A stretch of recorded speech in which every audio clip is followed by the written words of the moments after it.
Hello student, मैं नीतीश गुप्ता आपका पुनः अपने यूट्यूब चैनल में स्वागत करता हूं। आज का जो टॉपिक है वो गति के नियम से संबंधित है और गति के से संबंधित जो नियम है वो 3 नियम है।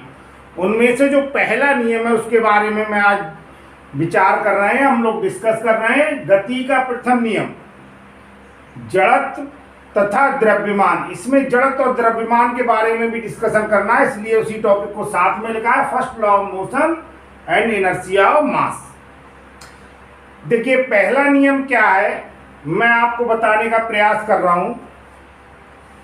यदि कोई वस्तु विराम अवस्था में है, आप समझ रहे हैं, उसकी विराम अवस्था को परिवर्तन करने के लिए निश्चित ही आपको क्या करना पड़ेगा, बल लगाना पड़ेगा।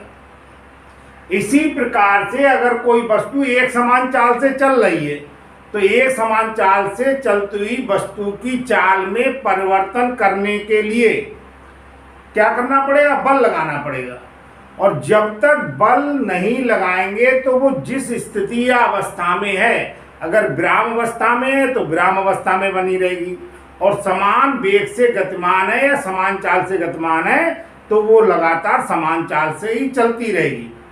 ये जो गुण है, यानी बिना बल लगाए उसकी स्थिति में कोई भी परिवर्तन ना होने का जो गुण है, इसे हम जड़त्व कहते हैं। जिसे क्या कहते हैं, इनर्शिया कहते हैं। जड़त्व बना है जड़ से, और जड़ माने एक प्रकार से क्या, रुका हुआ।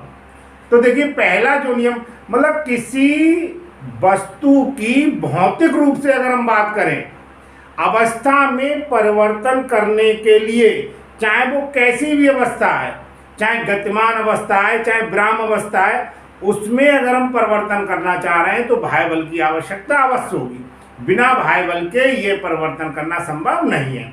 और पहले नियम को, गति के पहले नियम को हम जड़त्व का नियम भी कहते हैं। इसे आप ध्यान रखेंगे। तो देखिए मैंने इसका स्टेटमेंट लिखा हुआ है, वैसे मैंने आपको बता दिया है। यदि कोई वस्तु विराम अवस्था में है तो विराम अवस्था में ही बनी रहेगी, और यदि एक समान चाल से सीधी रेखा में चल रही है तो उसी दिशा में चलती रहेगी जब तक कि उसकी वर्तमान अवस्था में बाह्य बल लगाकर कोई परिवर्तन ना किया जाए। इसी प्रवृत्ति को क्या कहते हैं, जड़त्व कहते हैं। इसको जड़त्व का नियम भी कहते हैं। जड़त्व क्या होता है, 2 प्रकार का होता है। सबसे पहले क्या होता है, विराम का जड़त्व। विराम का जड़त्व क्या है, अगर वस्तु विराम अवस्था में है तो वो विराम अवस्था में ही बने रहने का प्रयास करती है। अगर उसकी विराम अवस्था को परिवर्तन करना चाह रहे हैं आप, तो उस पर एक बाह्य बल आरोपित करना होगा। ये क्या हो गया, विराम का जड़त्व। दूसरा आपका गति का जड़त्व। गति का जड़त्व क्या है, अगर कोई वस्तु गतिमान तो है लेकिन जो गति करते समय उसकी समान चाल है, समान चाल के मान में अगर हम परिवर्तन करना चाह रहे हैं तो समान चाल के मान में परिवर्तन करने के लिए भी हमें उस पर एक बाह्य बल आरोपित करना होगा। अब इसके मैं आपको कई उदाहरण है, उसमें से 2 उदाहरण बता रहा हूं जो हम अपने व्यवहारिक जीवन में महसूस भी करते हैं। नंबर 1 एग्जाम्पल है, चलती गाड़ी में बैठे यात्री का अचानक रुकने पर आगे की ओर गिरना। अगर किसी गाड़ी में आप सफर कर रहे हैं और ड्राइवर को अचानक ब्रेक लगाने पड़े तो आपने देखा होगा आप आगे की ओर गिर पड़ते हैं। कारण क्या है, आप जरा ध्यान दीजिए। गाड़ी गतिमान है, गाड़ी में बैठा हुआ यात्री है, वो भी क्या है, गतिमान है। अब गाड़ी जैसे ही ब्रेक लेके रुकती है, शरीर का जो नीचे वाला भाग है वो गाड़ी के साथ विराम अवस्था में आ जाता है, जबकि ऊपरी भाग क्या रहता है, ऊपरी भाग गतिमान रहता है, जिससे वो क्या होता है, आगे की ओर गिरता है। इस पॉइंटर की सहायता से आप समझ सकते हैं। ये भाग जो है गाड़ी के संपर्क में है, गाड़ी के रुकने पर रुक गया, और ये गतिमान रहा तो क्या पोजीशन बनेगी, ये पोजीशन बनेगी, आगे की ओर गिरेगा। दूसरा मैं आपको बता रहा हूं, रुकी हुई गाड़ी के अचानक चलने पर यात्री का पीछे की ओर गिरना, इसका जस्ट उल्टा पहले वाले का। देखिए जब गाड़ी चलना प्रारंभ करती है तो गाड़ी चलना प्रारंभ करती है तो गाड़ी में बैठा हुआ जो यात्री है उसका जो नीचे वाला भाग है, शरीर का नीचे वाला भाग है, वो तो गाड़ी के साथ क्या होता है, गतिमान हो जाता है, और ऊपर वाला भाग जो है वो अब भी विराम अवस्था में रहता है। तो क्या पोजीशन बनेगी, ये चलने लगा और ये क्या रुका हुआ है, तो क्या होता है, पीछे की ओर।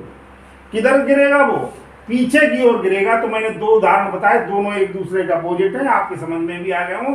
पहला बताया चलती गाड़ी में बैठे यात्री का अचानक रुकने पर आगे की ओर गिरना, और दूसरा बताया रुकी हुई गाड़ी के अचानक चल पड़ने पर यात्री का पीछे की ओर। टॉपिक है वो गति के द्वितीय नियम से संबंधित है। गति के 3 नियम होते हैं। पिछले वीडियो में मैंने गति के प्रथम नियम के बारे में बताया था। अब आप देखिए गति के द्वितीय नियम के बारे में आप बता रहे हैं। तो एक तो गति का जो द्वितीय नियम है वो संवेग की परिभाषा के आधार पर एक्सप्लेन किया गया है।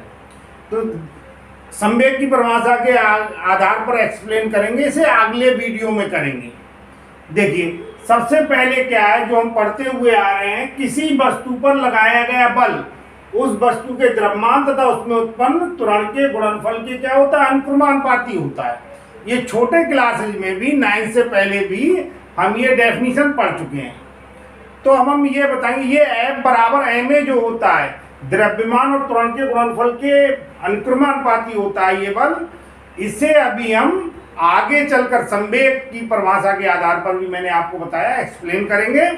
तो ये F बराबर जो ma होता है इसका हम स्पष्टीकरण कर रहे हैं कि किस प्रकार से हम इसे स्पष्ट करेंगे। आप ध्यान दीजिए, प्रयोगों द्वारा ये बात सिद्ध हो चुकी है और हम जनरली आपको अभी बता रहे हैं बाई एग्जाम्पल पर कि एक निश्चित द्रव्यमान स्मॉल m पर लगाया गया बल उसमें उत्पन्न त्वरण के क्या होता है, अनुक्रमानुपाती होता है। F प्रोपोर्शनल होता है A, जबकि m का मान क्या हो, कांस्टेंट हो। एक इधर देखिए एग्जाम्पल आप देखिए, समझ में आ जाएगा आपके। एक वस्तु ऐसी है m का मान नियत है 5 किलोग्राम की, m तो निश्चित हो गया। अब अगर हम त्वरण कितना उत्पन्न करना चाह रहे हैं 10, और दोबारा हम त्वरण उत्पन्न कितना करना चाह रहे हैं 20। आज समझ रहे हैं कौन सी ऐसी कंडीशन है जिसमें आपको बल ज्यादा लगाना पड़ेगा।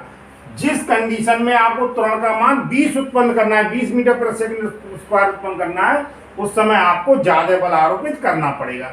तो ये तो पहली कंडीशन हो गई, एग्जाम्पल के द्वारा भी मैंने आपको बता दिया। यानी आप समझ लें त्वरण ज्यादा उत्पन्न करने का अर्थ सीधे सीधे ये है कि हम उसकी स्पीड को ज्यादा बढ़ाना चाह रहे हैं, तो आप समझ रहे हैं ज्यादा बल हमें अप्लाई करना होगा। दूसरा ये निश्चित त्वरण स्मॉल a उत्पन्न करने के लिए आरोपित बल F द्रव्यमान स्मॉल m के क्या होता है, अनुक्रमानुपाती होता है। यदि a का मान कांस्टेंट है, अगर हम त्वरण के मान में निश्चित परिवर्तन करना चाह रहे हैं तो इसके लिए इसका जो द्रव्यमान है उस पर बल डायरेक्टली प्रोपोर्शनल होता है। इसे भी मैं एग्जाम्पल के द्वारा आपको बता रहा हूं। मान लीजिए एक पिंड है जिसमें उत्पन्न होने वाला त्वरण हम 5 ले रहे हैं, हमें 5 मीटर प्रति सेकंड स्क्वायर का त्वरण उत्पन्न करना है। अब आप देखिए एक पिंड ऐसा है जिसका द्रव्यमान कितना है 5 किलोग्राम है, और एक पिंड ऐसा है जिसका द्रव्यमान कितना है 10 किलोग्राम। दोनों पिंडों में अगर हम समान त्वरण उत्पन्न करना चाह रहे हैं तो आप समझ रहे हैं जिसका द्रव्यमान ज्यादा है उस पर आपको बल भी ज्यादा आरोपित करना होगा। इसलिए F प्रोपोर्शनल हो जाएगा m के, जबकि a का मान क्या है, कांस्टेंट। इक्वेशन 1 और सेकंड को 1 और जो सेकंड है उसे हम सम्मिलित कर रहे हैं, तो ये क्या हो जाएगा, F प्रोपोर्शनल हो जाएगा m में। जब भी हम प्रोपोर्शनल का साइन हटाते हैं कोई ना कोई कांस्टेंट लेते हैं, उस कांस्टेंट को मान लिया k।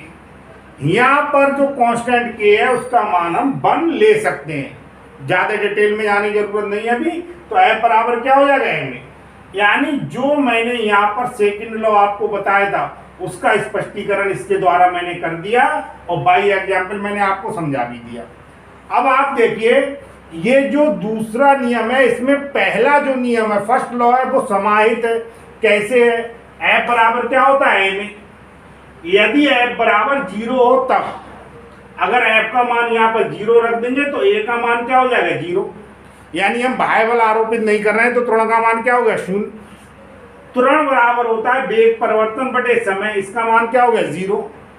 इसका मतलब हो गया डेल्टा बी जिसे हम वेग परिवर्तन कह रहे हैं उसका मान 0 हो गया, और वेग परिवर्तन का मान 0 होने का मतलब है वेग का मान क्या हो गया कांस्टेंट।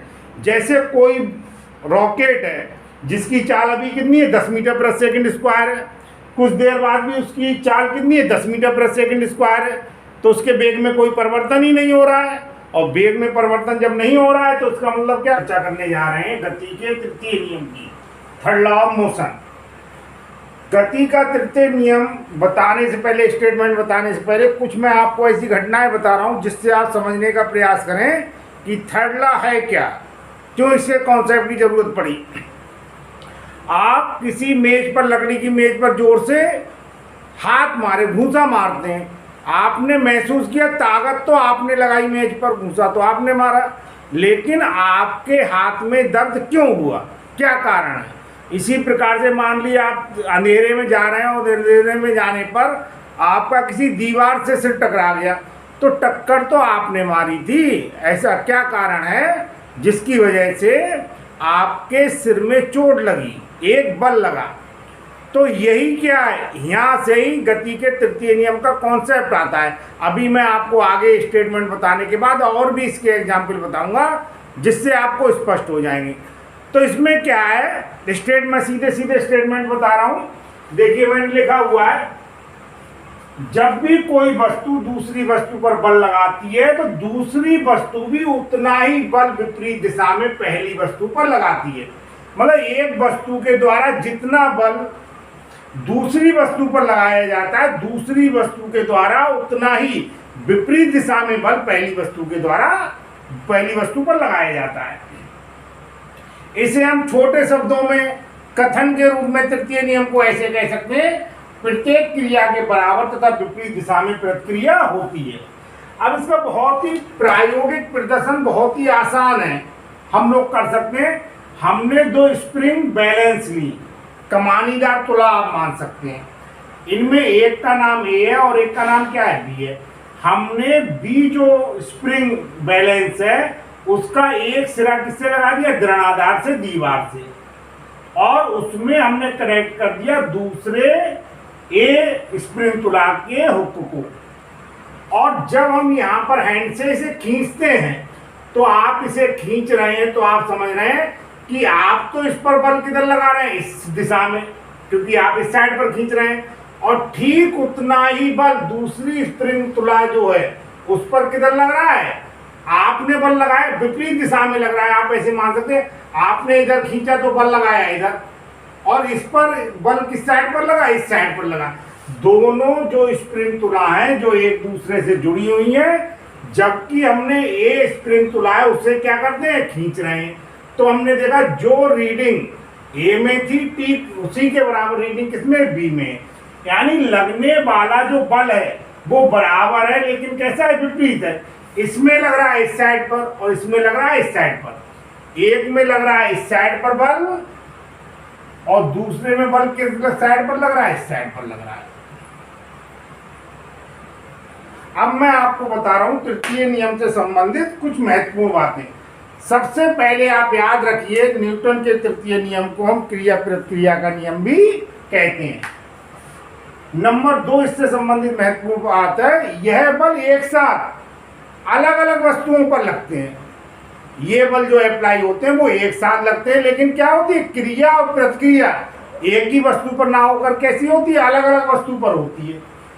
तीसरा है, मैंने आपको बताया बल के मान बराबर हैं, लेकिन फिर भी हम देखते हैं कि दो वस्तुओं में उत्पन्न होने वाला त्वरण अलग अलग क्यों है, जिन पर क्रिया और प्रतिक्रिया